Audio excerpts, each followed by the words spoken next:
හරි study plan එක හදන්න මුලින්ම කොලයක් ගන්න. ඊට පස්සේ ඒකේ හරස් අතට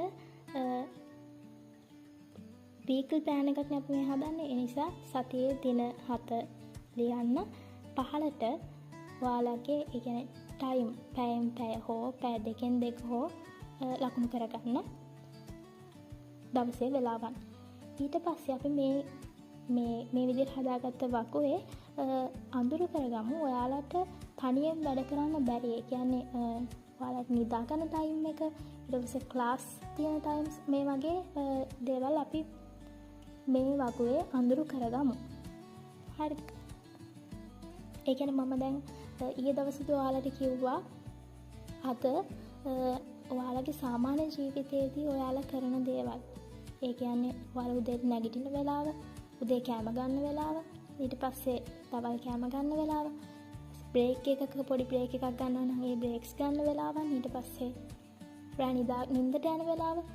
අන්න මේ දේවල් පොඩ්ඩක් ඇලොකේට් කරගන්න කියලා මම කිව්වා. ඒ කියන්නේ ඔයාව මේ අමුතු ස්ටඩි ප්ලෑන් එකකට රිංගවනවා නෙවෙයි අපි.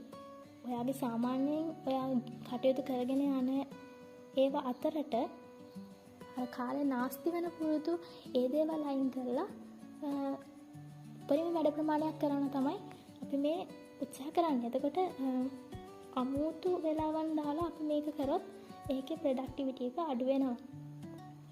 නේද? ඕනතරම් ටයිම් ටේබල් හදලා තියෙනවා නිවාඩු කාලෙට සහ ඉස්කෝලේ යන කාලෙට. ඉතින් හැබැයි ඒවා කෙරුන්නේ නැහැ වැඩ. ඔක හැමෝම තියෙන ප්‍රශ්නයක් නෑ. හැමෝටම තියෙන ප්‍රශ්නයක්. ඉතින් අර ඔයාලගේ ස්වභාවික විද්‍යාව අඳුර ගන්න නැති එක තමයි මෙතන තියෙන ප්‍රශ්නේ.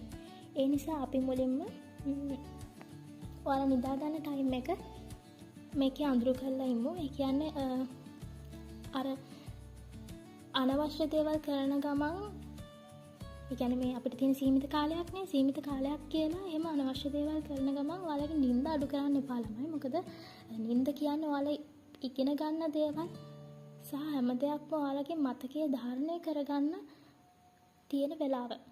අනිත් එක ඔයාලා ඊළඟ දවසට තියෙන රිෆ්‍රෙෂ් එක ලබා ගන්න වෙලාව තමයි නිින්ද කියලා කියන්නේ. ඉතින් අනිවාර්යයෙන්ම නිින්ද පැය 6ක් හෝ ඒ වගේ කාලයක් ගන්න ඕනේ. නිින්ද අඩු කරන එක ඇත්තටම අපරාධයක් ඔයාලා කරගන්න. අනිත් අනවශ්‍ය දේවල් අයින් කරමු. අපි නිදා ගන්න එක පැය 6ක් නිදාගමු. ඒක මම හිතන්නේ ඔයාලට හොඳ වෙයි මේ වෙලාවේ. ඊට පස්සේ ඔයාලා දන්නවනේ ක්ලාසස් යන ටයිම්, ක්ලාසස් ඔයාලට තියෙන ටයිම්. ඉතින් ඒක පර්සනලි බලලා ඒ ටයිම්ස් ටිකත්